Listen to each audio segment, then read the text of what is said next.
उसकी चिंता तू ना कर। क्या सीखना है क्या सिखाना है उसे मैं खुद समझ लूंगा। तू बस ये बता कि तेरी यहाँ आने की वजह क्या है। अच्छा, तो सर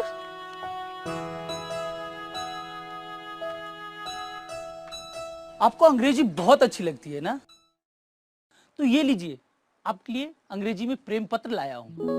जरा इनको पढ़ने का कष्ट करेंगे?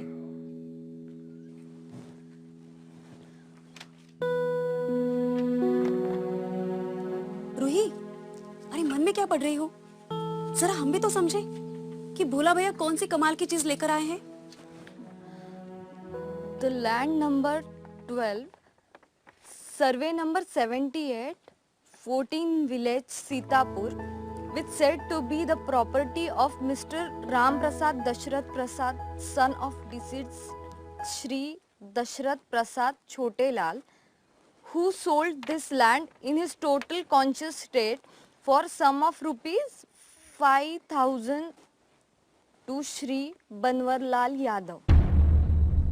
This fact has been checked with the documents produced by the latter, whereas no evidence was produced by the former.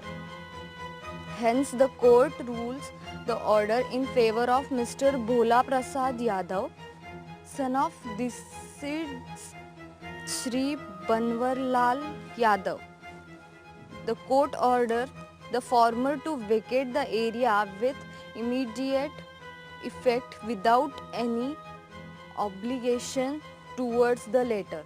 The delay in vacating the land will be considered as contempt, as will be liable for the serious legal action under necessary penal codes. इसका क्या मतलब हुआ? क्या हुआ रूही, अंग्रेजी समझ नहीं आई तो मैं बता दूं? बालू भाई, इसका मतलब ये है कि सर के पिताजी ने भोला भाई के पिताजी को ये जगह बेच दी थी, और चूंकि उनको गलत साबित करने के लिए सर के पास कोई दलील या कोई सबूत नहीं है, इसलिए ये जगह खाली करनी पड़ेगी। खाली करनी पड़ेगी? ये क्या मजाक चल रहा है? सर आप कुछ बोलते क्यों नहीं? सर, अगर हम ये जगह खाली करेंगे तो पढ़ेंगे कहाँ? सर सर कुछ तो बोलिए। मैं ये सब जानता था अंजुना। मेरे पिताजी ने भोला जी के पिताजी को ये घर कब बेचा ये तो मुझे पता नहीं, लेकिन इसे साबित करने के सारे कागजात हैं उनके पास। मैंने पूरी कोशिश की कि कोई रास्ता निकल आए। मैं तो बस कोर्ट के निर्णय के लिए रुका था। सोचा था कि कोर्ट अगर कोई निर्णय ले और इस निर्णय पर स्टे लाए तो हमें थोड़ा और समय मिल जाता, पर अब तो कोर्ट ने ऑर्डर दे ही दिया है। हम कुछ नहीं कर सकते। भोला भाई, ये आप क्या कर रहे हैं? एक ऐसे इंसान को बेघर कर रहे हैं जो आपके बच्चों को, आपको जीने के नए गुर सिखाएगा। तो मैं क्या करूं? किसने कहा था कि भैया आओ हमारे बच्चों को पढ़ाओ? वैसे भी मुझे इनसे क्या करना है? मुझे तो बस एक आलीशान सा गेस्ट हाउस बनाना है, और ये घर इस बीच में आ रहा है। हाँ, पर ये घर छोड़ आपका गेस्ट हाउस बन ही नहीं सकता क्या? नहीं बना सकता, और बना सकता तो भी तो ये जमीन हमारी रहती ना। अब जमीन मेरी है, मैं जैसे इस्तेमाल करूं। मैं गेस्ट हाउस बनाऊं या तबेला? अरे ये कौन सा विद्या का घर है? मकान ही तो है। For you, it must be a house. You can destroy it with your powers. But for us, it is a place where we found who we really are. This place given us a strength to believe in ourselves and understand even we can dream and can go beyond our powers to pursue them. And now, when we are trying to explore our space and place in this world, you just want to throw us back into the darkness again? Don't do this. Let every child here get his due so that they can fly to the horizon they have chosen. I promise you, you can destroy this house, but you never get opportunity to destroy our enlightened minds. अरे रूही, ऐसी अंग्रेजी कैसे बोली रे? भोला भैया, अब हम सब इंग्लिश में बात कर सकते हैं। भोला भैया, इस जगह ने हमें वो ताकत दी है कि हम किसी से भी बात करने के लिए या अपने मुद्दे को रखने के लिए अब कतराएंगे नहीं। तभी तो एक लफ्ज भी न बोल पाने वाला मैं अब एक बैंक में नौकरी करूंगा।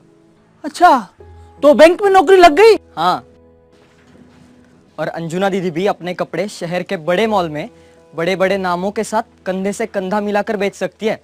हाँ, और ब्रह्मदत्त भी एक बड़े से डांस शो का हिस्सा बनने जा रहा है। और रूही भी सारे बंदिशों को तोड़ अपनी बात रख सकती है। क्या बरकी बरकी बातें कर रहे हो तुम लोग। मैं तो इस मकान को उस नजर से कभी देखा ही नहीं। मेरे लिए तो सिर्फ एक मकान था, शायद पैसा कमाने का जरिया, लेकिन तुम लोगों के लिए ये तो उससे कहीं ऊपर है। ए रूही, तू जो भी कुछ बोल रही थी ना, मुझे समझ तो नहीं आया, लेकिन शायद तुम यही बोल रही थी। मैं सोचता था ये बच्चे क्या सीखेंगे जब मैं नहीं सीख पाया, पर तुमने मेरी हर सोच को झुठला दिया।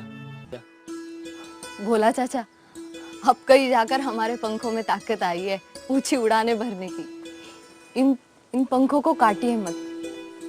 तुम लोगों की बातें सुनकर भी ये जगह अगर मैं तुमसे छीन लूंगा तो मैं अपने नजरों में गिर जाऊंगा। मैं देख रहा हूं तुम लोग ही हमारी बच्चों के लिए वो रास्ते बनोगे जो मैं कभी सपने में सोचा भी नहीं। मैं चाहता हूं तुम सब मिलकर इस पहल को गांव के हर बच्चों के पास लेके जाओ, ताकि कोई बच्चा और उसके सपने में कोई दरार ना आए।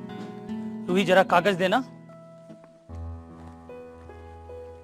समझ लेना, ये मेरे तरफ से एक छोटा सा निवेश है हमारे बच्चों के लिए, उनके भविष्य सींचने के लिए।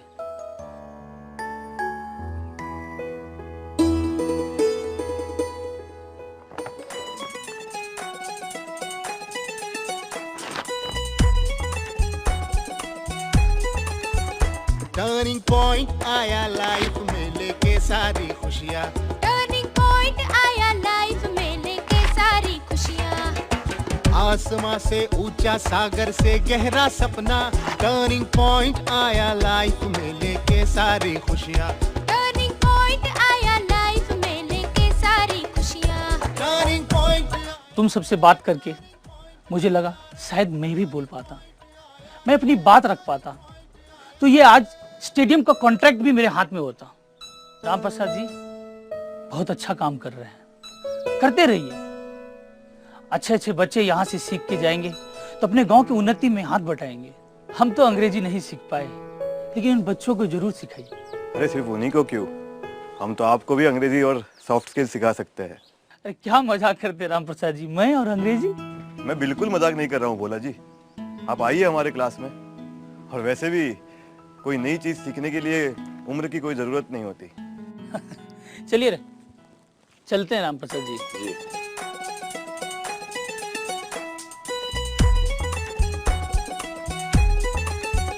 टर्निंग पॉइंट आया लाइफ में लेके सारी खुशियाँ। टर्निंग पॉइंट आया लाइफ में लेके सारी खुशियाँ। आसमां से ऊंचा, सागर से गहरा सपना। टर्निंग पॉइंट आया लाइफ में लेके सारी खुशियाँ। टर्निंग पॉइंट आया लाइफ में लेके सारी खुशियाँ। टर्निंग पॉइंट आया रे, टर्निंग पॉइंट आया रे, टर्निंग पॉइंट आया रे, टर्निंग पॉइंट आया रे।